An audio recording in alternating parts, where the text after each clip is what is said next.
nahmaduhu wa nasta'inuhu wa nastaghfiruh wa na'udzu billahi min shururi anfusina wa sayyiati a'malina may yahdihillahu fala mudhillalah wa may yudlil fala hadiyalah. Asyhadu an la ilaha illallah wahdahu la syarikalah wa asyhadu anna Muhammadan abduhu wa rasuluh.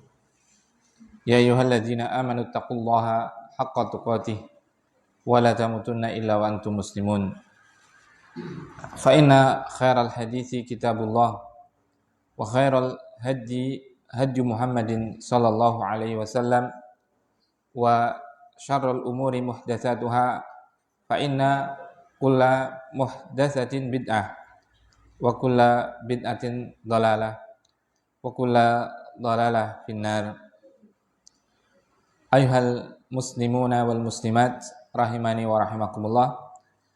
Kita panjatkan puji dan syukur kita kehadirat Allah Subhanahu wa taala atas seluruh nikmat, rahmat dan kasih sayangnya kepada kita semua, sehingga kita masih berdiri di atas iman, berdiri di atas manhaj yang hak, dan berdiri di atas keistiqomahan untuk menuntut ilmu. Karena keimanan yang kokoh, pemahaman yang benar, tidak mungkin kita bisa memperolehnya kecuali dengan tetap belajar. Oleh karena itu, beradanya kita di atas majelis ilmu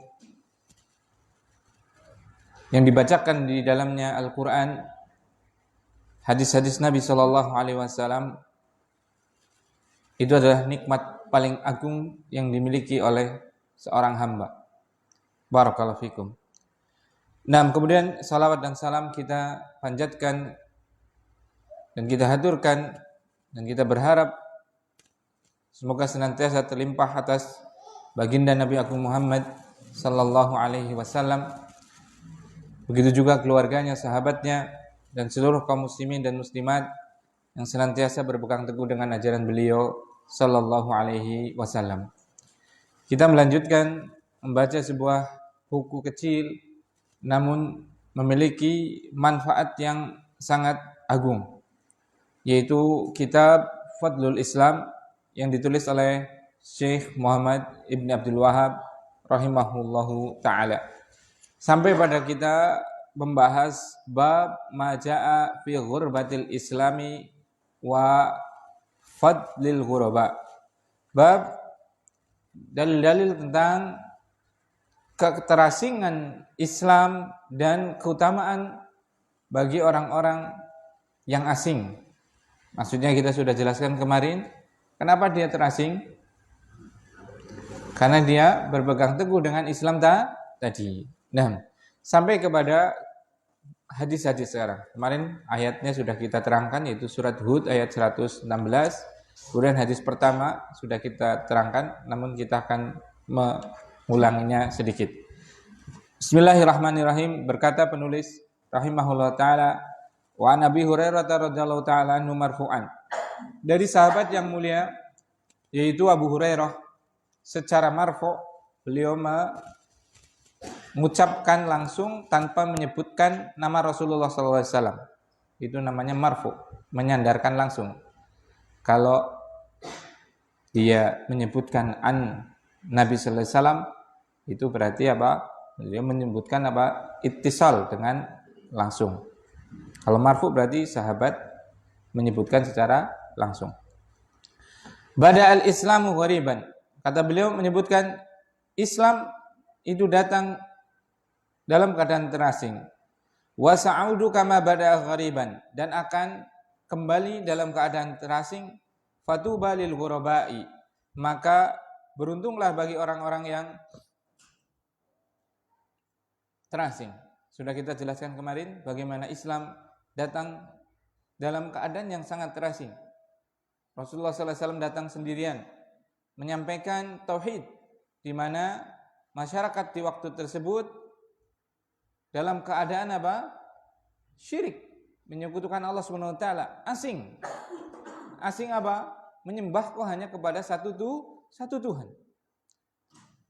asing dalam jumlahnya juga. Beliau sendirian. Kemudian dari sahabatnya Abu Bakar, dari orang yang kayanya, dari orang yang miskinnya Bilal, kemudian dari istrinya, dari wanita, seperti itu. Asing, jumlahnya sangat sedikit. Kemudian berkembang besar sampai menaklukkan jazirah Arab di atas kalimat la ilaha illallah. Nah, akan datang kembali keterasingan tadi Islam.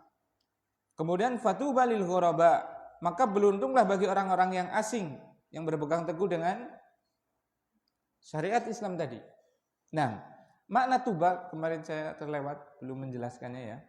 Fatuba, kalimat tuba itu memiliki beberapa makna. Saya bacakan penjelasan yang disampaikan oleh Syekh Shalih Ibn Fauzan Al-Fauzan hafizahullah ta'ala. Wa tuba itu kila dikatakan maknanya adalah syajaratun fil jannah. Di salah pohon di surga. Itu tuba, ada namanya pohon tuba. Kalau di kita pohon tuba itu pohon apa? Ada yang tahu enggak? Enggak ada yang tahu. Pohon tuba itu sih enggak racun iwak. Loh, ini ada teman lah, kayak ya beda makna ya. Masa pohon ning surga nggak racun itu? Bukan. Kalau di kita di Jawa itu ada namanya pohon tuba. Itu bisa buat untuk apa? Racun organik gitu ya. Bisa nggak enak. Kayak kali ini tuba kayak, jadi iwaknya pada buru. Nah seperti itu. Tapi yang dimaksud tuba di sini ada yang mengatakan syajaratun fil jannah. Itu adalah pohon, salah satu pohon yang ada di surga. Wakilah hiyal jannah nafsuha. Dan ada yang mengatakan ya tuba itu adalah nama lain dari surga. Dan kalimat tuba wakilah hiya kalimatun thayyibah. Dan ada yang mengatakan makna tuba adalah kalimat-kalimat yang baik.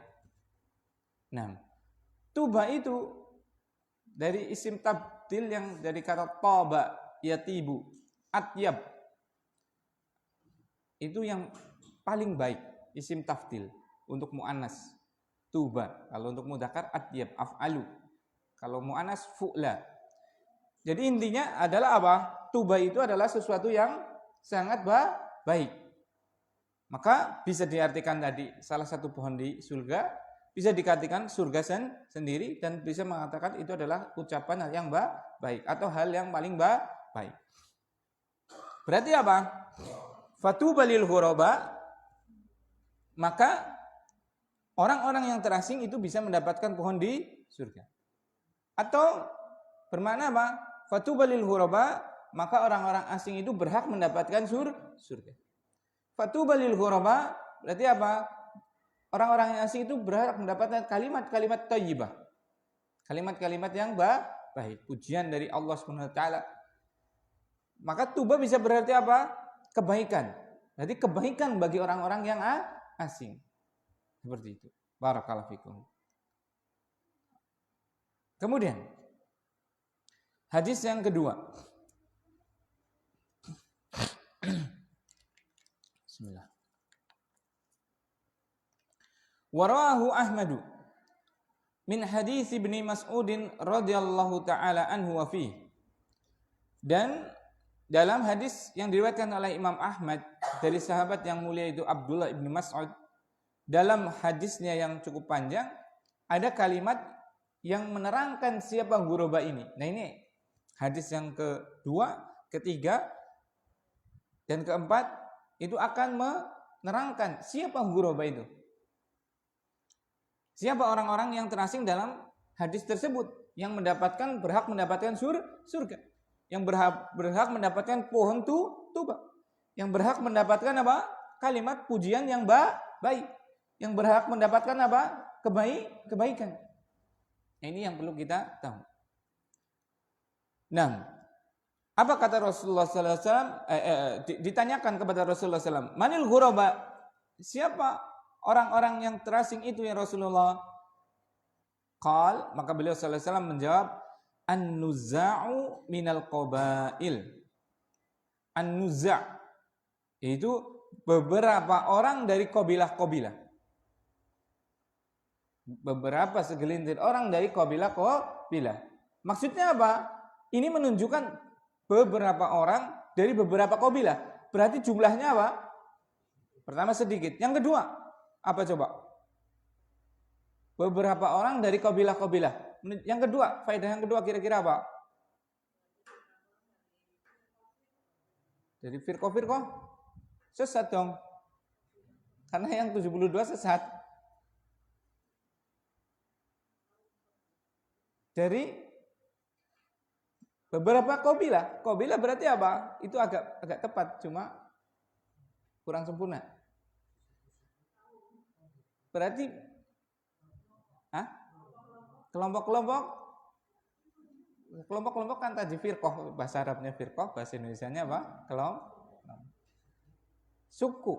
Berarti maksudnya apa? Beberapa suku orang-orang asing dari suku-suku. Itu maksudnya gimana berarti? Faedah yang pertama berarti kan jumlahnya sedikit karena mereka terasing. Faedah yang kedua, tidak dari suku tertentu. Tidak dari suku tertentu. Maksudnya bukan cuma orang Arab. Maksudnya bukan cuma dzurriyyah Rasul. Maksudnya juga bukan cuma orang Jawa. Bukan cuma Gus, bukan cuma Ustadz, bukan cuma Kiai, bukan cuma Habib. Tapi apa? Seluruh kabilah, siapapun yang apa? Berpegang teguh dengan Islam, maka dia menjadi asing. Nah, dia adalah termasuk ghuraba. Itu maksudnya. An-nuza'u minal qabail. Segelompok kecil dari kabilah. Berarti apa? Tidak terbatasi dengan kabilah tertentu. Karena ada yang mengatakan kelompok kami yang apa? Masuk surga, atau apa? Anak keturunan kami yang pasti masuk surga, atau ini atau itu. Ya tidak. Nah, itu adalah apa? Anggapan-anggapan yang dusta. Karena apa? Rasulullah SAW mengatakan an-nuza'u minal qabail. Beberapa segelintir manusia, an-nuza' itu jamaknya nazi'. Nazi' itu adalah orang yang dia terasing karena sebab terasing dari keluarganya, dari kabilahnya, karena sebab tadi berpegang teguh dengan Islam. Itu dari beberapa kabail. Maksudnya berarti di sini menunjukkan apa? Tidak terbatasi dengan suku tertentu, aliran tertentu, apapun seperti itu. Nah, itu jadi siapa? Ghuraba itu adalah apa? Orang yang terasing, an-nuza', orang yang terasing dari keluarganya, dari masyarakatnya, dari berbagai etnis. Karena sebab apa? Berpegang teguh dengan syariat Islam. Seperti itu. Barakallahu fiik.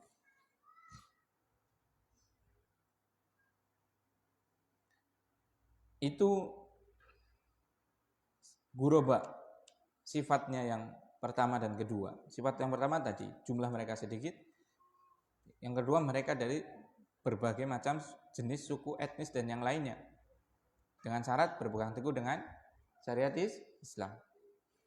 Kemudian dijelaskan lagi, wa fi riwayatin, dan dalam suatu riwayat yang lain. Riwayat ini an akhrajahu Abdullah ibni Ahmad fi zawaidihi alal musnad. Dikeluarkan oleh Abdullah. Abdullah itu anaknya Imam Ahmad radhiyallahu taala anhu. Beliau menambahkan dalam kitab bapaknya Imam Ahmad rahimahullah taala itu menulis kitab hadis yang berjudul Musnad, Al-Musnad lil Imam Ahmad. Seperti itu. Nah, dalam kitab ini beliau menambahkan hadis yaitu alladzina yasluhuna idza fasadan nasu. Ciri ghuraba yang dimaksud oleh Rasulullah SAW adalah ini. Adalah orang-orang yasluhun, yang salih. Idza fasadan nas. Tatkala manusia dalam keadaan rusak. Tahu salih? Yasluhun itu adalah orang-orang yang saleh tatkala manusia rusak. Apa saleh? Saleh adalah orang yang bertakwa, yang mengamalkan apa yang datang dari Allah dan Rasulnya, dan meninggalkan apa yang dilarang oleh Allah dan Rasulnya. Itu. Sifat yang ketiga apa? Adalah orang-orang yang soleh tatkala orang-orang rusak. Adalah orang-orang yang soleh tatkala di zaman orang-orang sedang rusak. Apa orang soleh? Orang yang bertakwa. Apa orang yang bertakwa? Menjalankan perintah Allah Subhanahu wa taala dan meninggalkan larangannya. Dikala manusia rusak. Mungkin inilah salah satu zamannya. Rusak di sini terutama adalah rusak masalah syariat, masalah agama, rusak agamanya. Mereka sudah masuk Islam, namun tidak paham dengan ajaran Islam tersebut, sehingga apa? Dia terjatuh ke dalam kesyirikan. Karena jahil. Rusak kan? Dan kerusakan paling besar adalah syirik. Mereka sudah masuk Islam, namun rusak agamanya. Kenapa? Dia melakukan kebid'ahan. Lakukan amalan-amalan yang tidak pernah dicontohkan oleh Rasulullah SAW dan para sahabatnya. Rusak. Sekarang coba. Banyak sekali amalan-amalan yang tatkala ditanyakan mana sandarannya, tidak bisa menjawab. Beralih ini adalah budaya, ini adalah itu dan ini.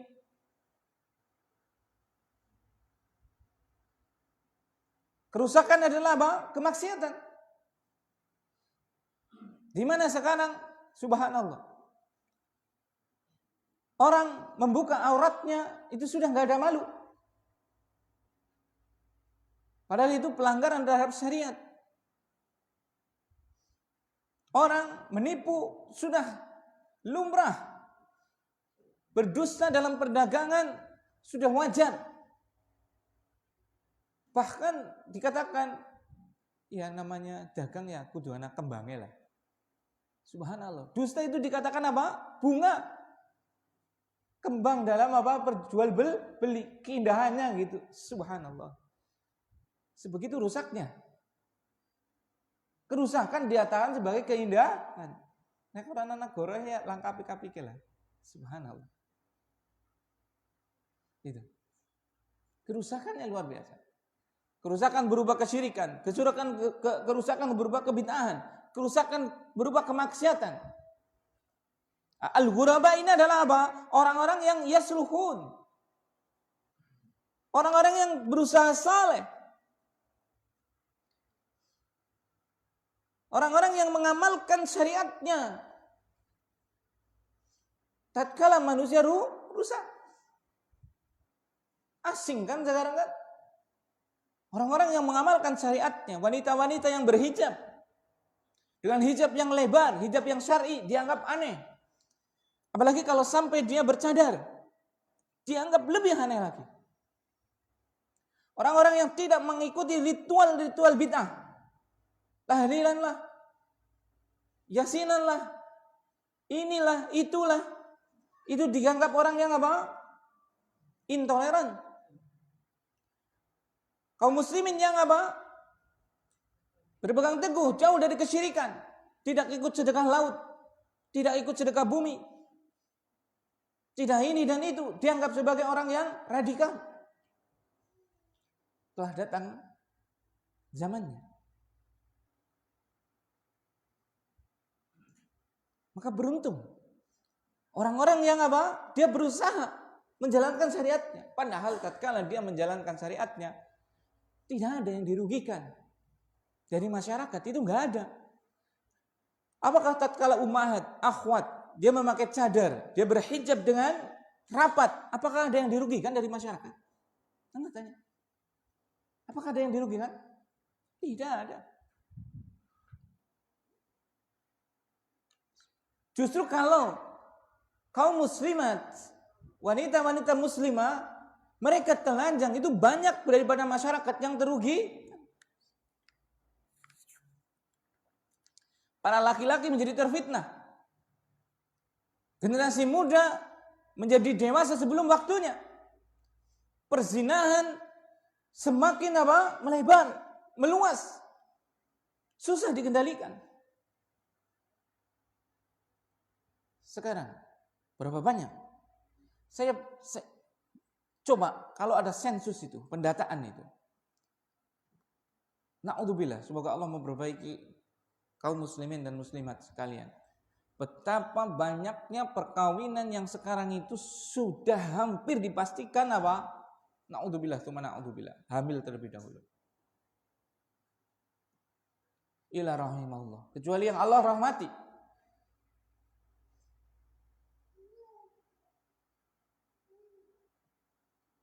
Hubungan lawan jenis itu haram.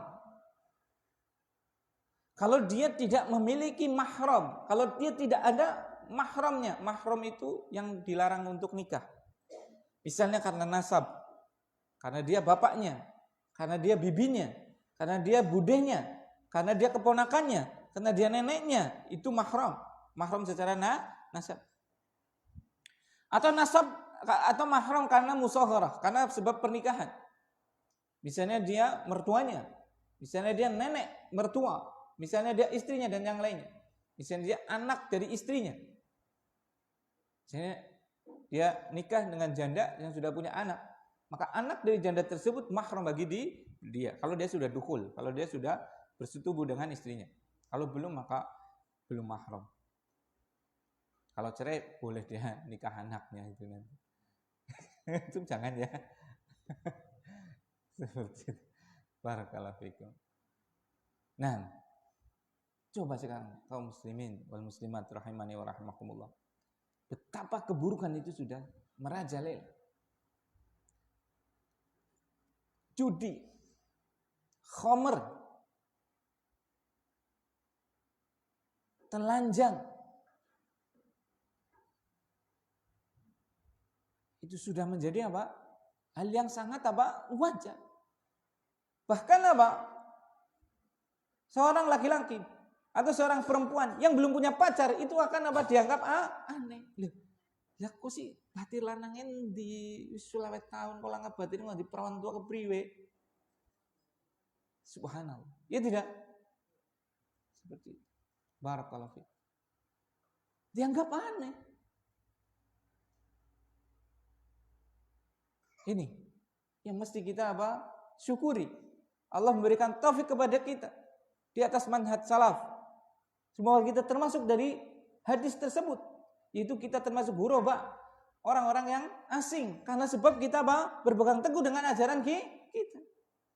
Dan tubalil ghuraba tadi disebutkan. Beruntung surga, pohon tuba bagi orang-orang yang asing. Bahkan sebagian ulama mengatakan tuba di situ adalah kehidupan yang baik. Sesuai dengan firman-Nya, Allah Subhanahu wa taala berfirman, "Man amila salihan." Siapa saja yang beramal saleh. Berarti jadi sifat ghuraba yang ketiga adalah orang saleh kan?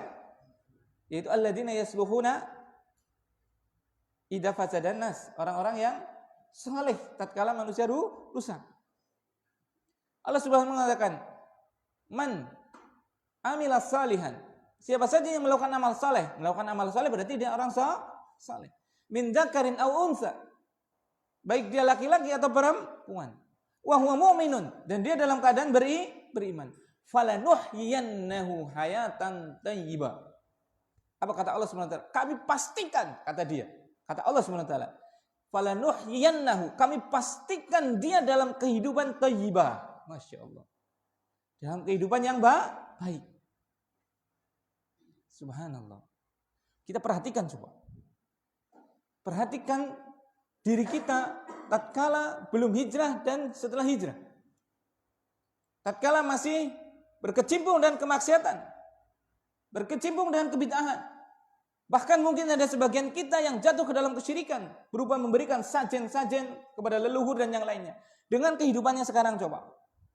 Tidak cuma nanti dapat surga, tidak cuma nanti dapat pohon tuba, tidak cuma dapat kalimat thayyibah, tapi Allah menjanjikan kehidupan yang baik. Kehidupan dunia yang baik.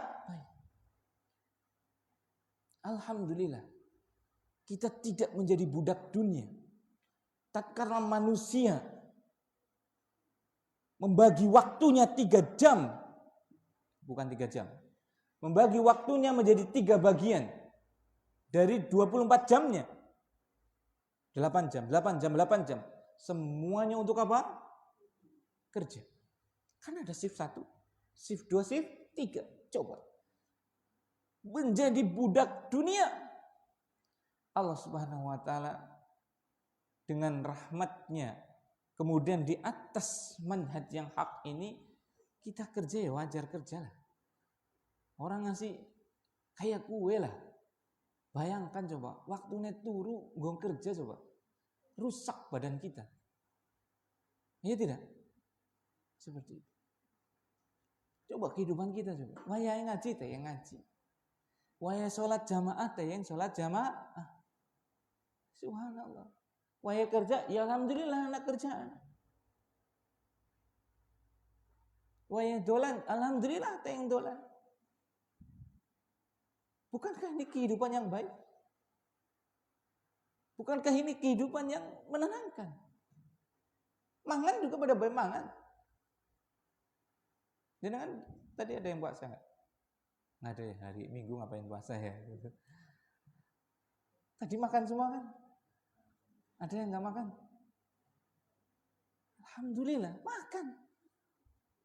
Punya tadi udah mandi? Mungkin ada yang sudah, ada belum? Nan udah mandi setan. Durung ya Nan? Hah? Udah, masya Allah. Barakallahu fiik. Aduh sana banyu. Dua sabun. Sabunan apa ora? Apa nganggo dilem? Kayak wong punah. Nganggo sabun, Bu? Masya. Sikatan ora? Sikatan. Nganggo alang-alang? Nganggo sikat gigi. Alhamdulillah. Coba. Kurang apa coba? Ada yang ini melaku? Apa nggak motor? Nggak motor. 2 KB berarti? Ya Allah, alhamdulillah. 2 motor. Jadi orang mogok. Anak bensinnya sih. Anak. Teh yang tuku bensin. Subhanallah. Kurang apa coba? Kurang apa? Ibu-ibu? Kurang syukur, kan? Seperti itu. Karena kebanyakan manusia itu adalah kafir. Mereka adalah orang kafir. Kafir dalam artian mengingkari banyaknya nikmat. Sehingga hidupnya nggak nikmat. Nikmatnya diingkari kok. Gimana dia dapat nikmat? Lihat nikmat yang tadi kalau kita sebutkan dari bangun pagi sampai sekarang duduk ya kita di majelis ilmu yang mulia ini. Dia nggak pernah kepikiran itu tadi. Bayangkan jenengan langkah odol sikatan karo alang-alang jajal. Alhamdulillah. Sikatannya si karo odol. Iya kan? Coba yang dilihat itu. Kemudian syukuri itu. Sehingga hidup kita yang terasa adalah apa? Nikmat. Iya ya alhamdulillah. Teh ngadus karo banyu. Banyak loh. Saudara kita mungkin yang adusnya mungkin sedina sekali. Karena apa? Kekeringan dan yang lainnya. Iya tidak? Apalagi kalau kita lihat saudara-saudara kita di Afrika sana. Ya Allah ya Rabb. Iya kan? Atau di Palestina. Atau di mana. Seperti itu. Subhanallah. Terlalu banyak nikmat yang kita miliki. Nah, itu. Jadi tanda apa? Ghuraba yang ketiga adalah orang-orang yang saleh. Di mana masyarakat secara umum dalam keadaan rusak. Masya Allah. Alhamdulillahilladzi an'amana bihadihi ni'matil kabirah. Kita puji Allah SWT atas nikmat yang sangat besar ini. Masya Allah.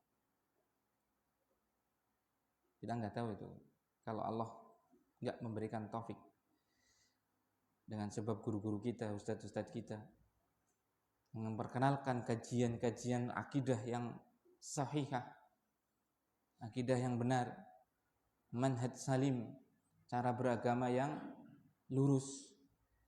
Kita masih dalam keadaan yang na'udzubillah seperti itu. Seperti itu. Nah, itu yang ketiga ya. Kemudian yang keempat. Walid Tirmidzi, dan di dalam hadis yang diriwayatkan oleh Imam Tirmidzi min hadisi Katsir ibni Abdillah, dari Katsir ibni Abdillah, an abihi an jaddihi, dari bapaknya dan dari kakeknya, fatuba lil ghuraba, maka beruntunglah orang-orang yang asing. Diterangkan di sini siapa ghuraba ini, sifat yang keempat, alladzina yuslihuna ma afsadan nasu min sunnati. Kata Rasulullah SAW adalah orang-orang yang yuslih. Kalau soluha, salih, dia itu baik, bertakwa, tapi untuk diri sendiri. Di sini ada yuslihun, yaitu orang-orang yang memperbaiki ma afsadan nasu min sunnati, yang sudah dirusak oleh manusia dari sunnah-sunnahku, kata Rasulullah Sallallahu Alaihi Wasallam. Jadi apa? Maksud ghuraba yang keempat adalah apa? Orang-orang yang muslih. Apa orang yang muslih? Memperbaiki. Memperbaiki apa? Yang sudah dirusak oleh manusia dari apa? Dari sunnah Rasul Sallallahu Alaihi Wasallam. Dari petunjuk Rasul Sallallahu Alaihi Wasallam. Itu. Jadi apa? Mereka adalah orang yang tadi, yang ketiga, solihun li nafsih. Dia takwa, dia melakukan perintah, meninggalkan larangan. Baik berarti dia. Ya tidak? Tapi kebaikannya masih berkutat untuk siapa? Dirinya sendiri. Muslih itu adalah dia apa? Memperbaiki. Kalau solih baik, kalau muslih memperbaiki. Memperbaiki apa yang sudah dirusak oleh manusia dari sunnahnya Rasul. Dari kesyirikan yang dimasukkan ke dalam syariat Islam. Mungkin karena sengaja, karena dia musuh-musuh Islam dari orang munafik dan yang lainnya. Atau mungkin dari kaum muslimin sendiri karena kejahilannya. Karena kebodohannya. Karena ketidaktahuannya. Bukankah nenek, mungkin orang tua-tua kita dulu, itu sering memberikan sajen. Ya kan? Pada tanggal, bulan, hari tertentu. Jenang, beras, bubur merah, bubur putih, ya kan? Wedang teh, wedang kopi, dan yang lainnya, bunga, pisang, dan yang lainnya, ya kan? Itu kesyirikan itu. Harus tobat itu. Betul-betul harus kita bertobat kepada Allah SWT. Itu bukan karena mau merusak itu mungkin dulunya sebagian orang tua kita. Sebagian nenek kakek kita, ya kan? Mungkin karena ketidaktahuan. Maka apa? Kalau kita sudah tahu ada satu kewajiban, yaitu ada kita memperbaiki. Nah ini, orang ghuraba dia mengamalkannya dia sudah asing, ya tidak? Apalagi sampai membenarkan, itu jauh lebih sedikit lagi orangnya. As-salafiyun sedikit. Orang-orang yang berpegang di atas manhaj salaf sedikit. Da'inya jauh lebih sedikit lagi. Yang betul-betul berusaha apa? Muslih, memperbaiki. Yang sudah dirusak oleh manusia dari sunnah-sunnahnya Rasul. Ajarannya Rasul SAW itu apa? Al-yawma akmaltu lakum dinakum. Pada hari ini kata Allah SWT, sudah aku sempurnakan untuk kalian agama kalian. Sempurna sudah. Allah mengatakan agamanya sempurna. Tatkala turun ayat tersebut, yaitu di hari Arafah, di Haji Wada Rasulullah SAW. Rasulullah SAW bersama, Allahumma syhad, ya Allah persaksikan. Allahumma syhad, ya Allah persaksikan. Allahumma syhad, ya Allah persaksikan. Qad adaitul amanah, aku sudah menunaikan amanah yang kau bebankan kepadaku, yaitu menyampaikan apa? Risalah, menyampaikan syariat. Subhanallah. Sekarang coba. Banyak yang menambahi daripada apa? Syariatnya Rasulullah Sallallahu Alaihi Wasallam. Itu bukan jadi bagus, itu adalah mufsid. Itu adalah merusak. Atau juga ada yang mengurangi. Itu dengan apa? Meninggalkannya. Cuek, gak mau melajari, gak mau mengamalkan. Banyak juga. Bahkan lebih banyak yang ini mungkin. Itu juga jangan dipikir itu gak merusak. Itu merusak juga. Nah itu. Ghuraba adalah orang yang memperbaiki. Seperti itu. Tapi ingat barakallahu fikum. Tanda yang keempat bagi ghuraba ini yaitu memperbaiki, itu nggak boleh dilakukan kecuali oleh ahli ilmu. Ini yang perlu digarisbawahi. Karena orang yang muslih tapi tidak di atas ilmu, kata Syekh Utsaimin apa? Kerusakan yang ditimbulkannya akan jauh lebih besar. Kerusakan yang ditimbulkannya akan jauh lebih besar. Betapa banyak sekarang konotasi, gambaran daripada manhaj salaf itu buruk.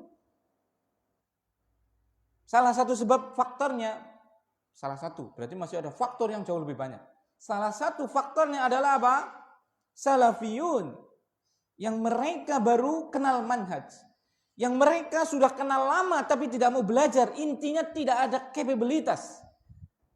Tidak ada kemampuan, tidak ada ilmu di situ. Dia apa? Harusnya soleh dulu dia. Cukup bagi dia untuk apa? Mengamalkan yang ia tahu. Tapi dia sudah mau apa? Menjadi orang yang muslih, yang memperbaiki. Orang memperbaiki. Ya ikhwan barakallahu fikum. Antum lihat seluruh perkara dunia. Antum lihat seluruh perkara dunia. Seluruhnya coba.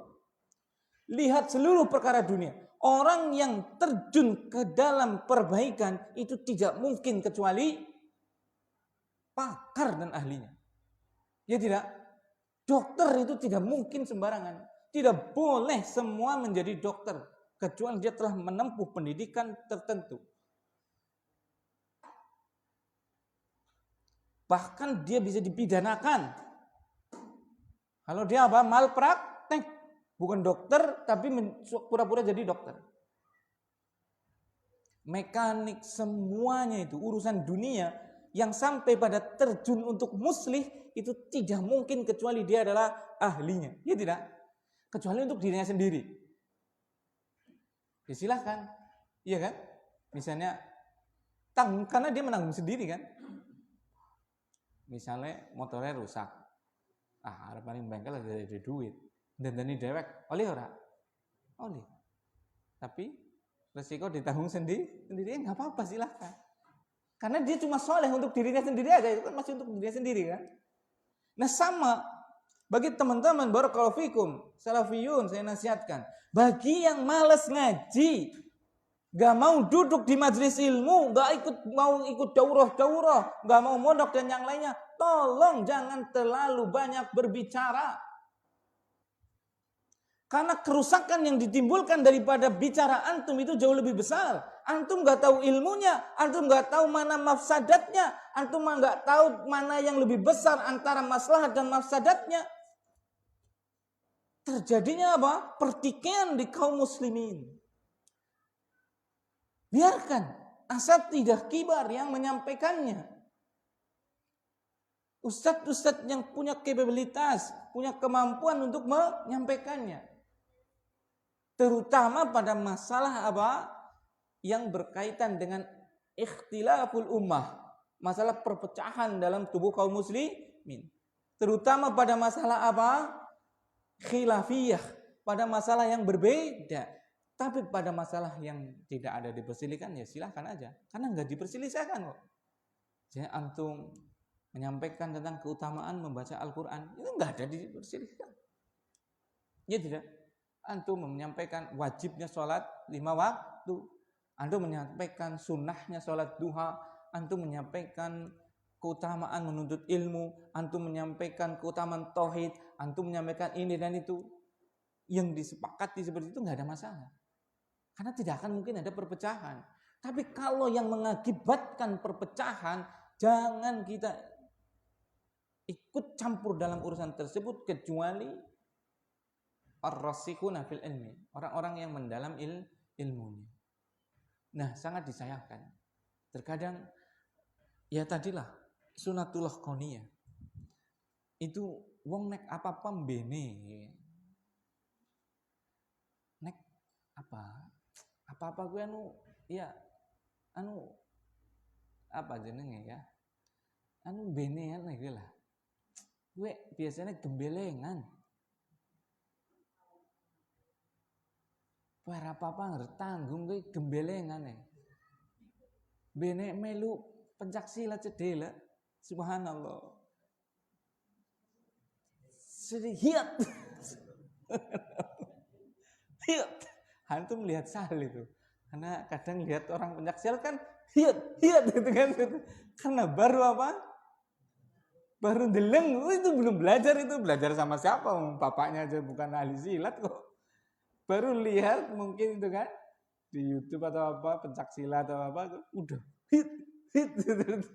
Bahkan mungkin pohon pisang bisa jadi apa sasaran gitu kan deg subhanallah sama itu dan itu memang sunatullah kaniyah itu al ilmu salah satu ashbar kata para ulama ilmu itu ada 3 ring ada 3 tingkatan man dakhala shibral awal takabbara siapa saja yang masuk dalam tingkatan pertama bini ngaji seperti itu pasti dia akan mengalami masa takabur sombong itu pasti sudah antum juga Ustaz, jangankan anak, sekelas ulama itu juga mengalami hal tersebut. Obatnya cuma 2. Obatnya cuma 1, belajar terus. Agar apa? Bisa naik tingkatan kedua. Wa man dakhala shibrat tsani tawadhu. Siapa yang masuk pada tingkatan kedua dia akan menjadi tawadhu. Dia akan tenang, tidak gegabah, tidak sedikit-dikit itu bid'ah, itu sesat. Tahlilan sesat, yasinan sesat dan yang lainnya engko tetakone bingung. Sembarangan jenengan, wong ki kalimat thayyibah sing dibaca, wong bagi-bagi kiye, apa sih dalile? Apa sing larang coba? Enggak bisa jawab. Akhirnya apa? Bentrok antar masyarakat. Padahal sama-sama sujud ke arah kiblat, ke arah Ka'bah, Baitullah. Padahal sama-sama mengucapkan apa? Asyhadu alla ilaha illallah wa asyhadu anna muhammadan rasul sama-sama seperti itu bentrok. Tapi kalau yang menyampaikannya adalah ahli ilmu, dia sudah masuk mungkin syibrus tsani pada tingkatan yang kedua, orangnya tawadu dalam menyampaikan lebih ikhlas sehingga yang keluar dari mulutnya adalah kalimatnya lembut, dia pelan-pelan seperti itu karena dia mengingkarinya itu sebagai bentuk kasih sayang bukan sebagai bentuk kesombongan. Sehingga dia akan pikir-pikir apa kelingna apa ora di situ ya. Kibis Pak wongnya siap pupurung seperti itu.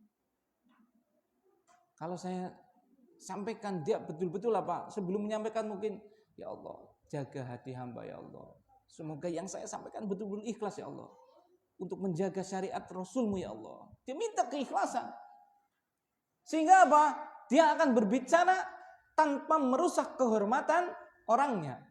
Dia akan berbicara mungkin di kesendirian karena tujuannya adalah perbaikan, bukan mengumbar aib, bukan menyalahkan, bukan menyesatkan, bukan membid'ah-bid'ahkan, bukan. Seperti itu barakallahu fikum. Tapi kalau kita kan turun gunung loh. Panas hawane loh. Mene hiat sebenarnya kabeh-kabeh pengen ditantangi kan. Gembene paham fa'ala yaf'ulu fa'lan wa maf'alan fa huwa fa'ilun wa dzaka maf'ulun. Uful la taful maf'alun nifalun fu'ila yuf'alu. Bene paham kayak gue langsung. Masya Allah. Antum bis belajar apa sih? Dengan wani-wani ne nganakna acara bid'ah ya kuwe. Nah, subhanallah. Belajar di sini. Sorof ke ilmu paling mendasar, ilmu pembentukan kata udah pada teyang ya wis. Subhanallah gaya nih subhanallah Allah yahdi ini makanya para ulama menyebutkan afan ini hadis atau rahim ini sabda Nabi SAW rahimallahu mra'an semoga Allah senantiasa merahmati dan menyayangi seseorang alima qadra nafsihi yang dia paham tentang apa kapabilitas kemampuan dirinya sendiri. Mampunya saya baru bisa dakwah dengan apa? Perbuatan. Baru bisa dengan apa? Perbuatan. Antum nggak ngomong tapi antum menjalankan, itu sudah dakwah. Jangan pikir dakwah hanya menyampaikan di sini, tidak. Antum tatkala Allah panggil Allahu Akbar, antum berhenti langsung ke masjid misalnya. Itu sudah dakwah bil hal. Dengan apa? Sikap dan perbuatan. Antum apa? Menjaga, bagi wanita misalnya, menjaga kehormatannya dengan tidak membuka aurat. Tanpa antum apa? Menyampaikan dalil, itu sudah dakwah. Bukankah banyak sebenarnya kaum muslimat yang kepengin seperti antuna, cuma apa? Dia nggak berani karena masih minder, karena masih dikeroyok oleh tetangganya dan yang lainnya.